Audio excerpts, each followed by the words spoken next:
अस्सलामु अलैकुम वरहमतुल्लाहि वबरकातुहू। उम्मीद है कि खैरियत से होंगे नाज़रीन इकराम, स्क्रीन पर जो आप ये वीडियो देख रहे हैं जिसमें सैकड़ों की तादाद में मुसलमान इकट्ठा हैं, आखिर ये भीड़ इकट्ठा क्यों है और कहाँ की ये भीड़ है और इस भीड़ का जमा होने का मकसद क्या है।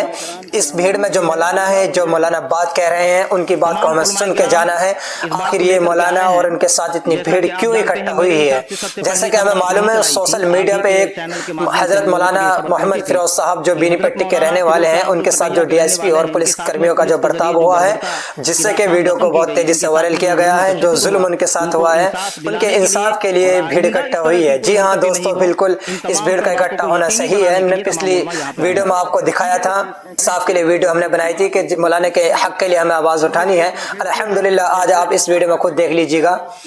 जी हाँ दोस्तों, देख वीडियो को आगे शेयर कर दें प्लीज, ताकि हर कोई वीडियो को देख सके और मौलाना के हक के लिए और ज्यादा आवाज उठ सके और मौलाना को इंसाफ मिल सके। मैं फिरोजुल कादरी मिसबाही, जामिया नबविया रामपुर मधवापुर। मैं इस वक्त तमाम उलमाए किराम जो यहाँ मौजूद हैं, उलमाए मधुबनी, उलमाए अहले सुन्नत दरभंगा, उलमाए अहले सुन्नत सीतामढ़ी, इन तमाम उलमाए किराम का नुमाइंदा हूँ और इस वक्त मैं आपसे मुखातब हूँ। सैकड़ों की तादाद में उलमाए किराम की यहाँ मौजूदगी है, क्या वजह है? तमाम उलमाए किराम इस बात को लेकर के आए हैं।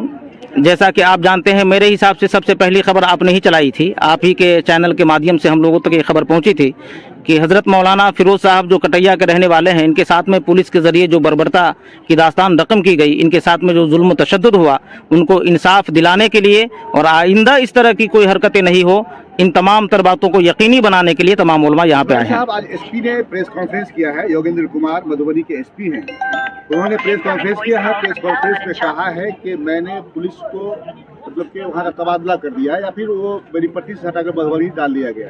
ठीक, उनके मुताबिक जो कार्रवाई की गई है उसमें अब तक मारपीट की बात साबित नहीं हो रही है। ठीक है, आप क्या कहना चाहेंगे? एसपी साहब ने जो बात कही है कि उनके साथ में मारपीट नहीं की गई है, तो जब मारपीट नहीं की गई तो गोया कि वो बेकसूर हुए।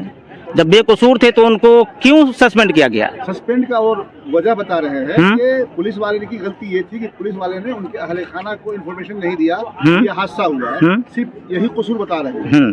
तो इसके बारे में क्या कहें? तो क्या मात्र इतनी सी बातों के लिए किसी को सस्पेंड किया जा सकता है, किसी का तबादला किया जा सकता है, जबकि बड़े बड़े वारदात वो अंजाम देते हैं आए दिन? ऐसा तो नहीं हुआ है। पुलिस के जितने भी वारदात हुए हैं, हम लोगों ने भी अपने तरीके से तहकीकात किए हैं। जितने भी मिली तंजीमें हैं, समाजी तंजीमें हैं, आप देख रहे होंगे कि सबका आना जाना है, हम लोगों ने अपने स्तर से भी जांच किया है।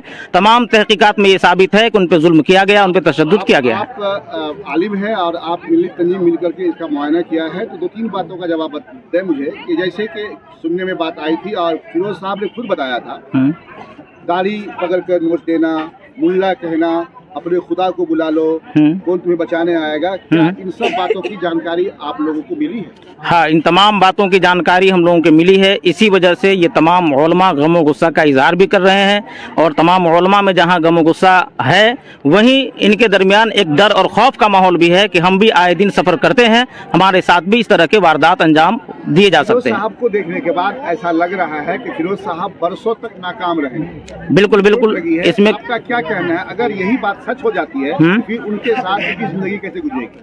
सबसे अहम बात तो ये है कि ये बात करीब करीब अल्लाह ना करे कि ऐसा हो, लेकिन अगर ऐसा होता है जिस तरह से उनके साथ तशद्दुद का मामला हुआ है, तो इस बात को देखते हुए ये अंदाज़ा लगाया जा रहा है कि यकीनन वो बरसहा बरस तक कामयाबी के साथ अपने पाँव पे खड़े नहीं हो पाएंगे। रह गई बात उनके घर को चलाने का, इसीलिए हम लोग यहाँ इकट्ठा हैं कि उनको जहां तशद्दुद के एवज उनको मुकम्मल इंसाफ मिले, वहीं गवर्नमेंट से और इन तमाम तर लोगों से हमारा और तमाम उलमा का ये मुतालबा है कि उनके लिए इस तरह से मुआवजे का या कोई ऐसी सूरत निकाली जाए जिससे उनका घर बार चल सके। जिला प्रशासन खासकर सुपरिटेंडेंट ऑफ पुलिस, जो पुलिस कप्तान है जी जी, और दूसरी सरकार, इनसे क्या मुतालबा है आप? इनसे पहला मुतालबा तो हमारा ये है कि जितने भी इस तरह के मुजरिमीन हैं, डीएसपी समेत सबों को अपने नौकरी से उन्हें बर्खास्त करे और उस पर मुनासिब जो कानूनी कार्रवाई है, सख्त से सख्त उस पर कार्रवाई कानूनी तरीके से किए जाए। ऐसे लोगों को सलाखों के पीछे डाले जाएं और फिर उसके बाद इस बात को यकीनी बनाया जाए कि इस तरह के वारदात किसी दूसरे के साथ नहीं हो सके। लम्हा के बाद तेजस्वी यादव के नेता प्रतिपक्ष हैं और राजद के सुप्रीमो माने जाते हैं, आप क्या उनसे मांग रखेंगे? उनसे भी हमारा डिमांड यही होगा कि अगर वो हमारी मदद कर सकते हैं तो ये करे कि सबसे पहले मौलाना फिरोज साहब को मुकम्मल इंसाफ दिलाने में हमारी मदद करे। एफआईआर वगैरह का जो मामला है उसको जांच करने के बाद में मुकम्मल न्यायिक जांच करवाई जाए, फिर उनको इंसाफ दिलवाया जाए।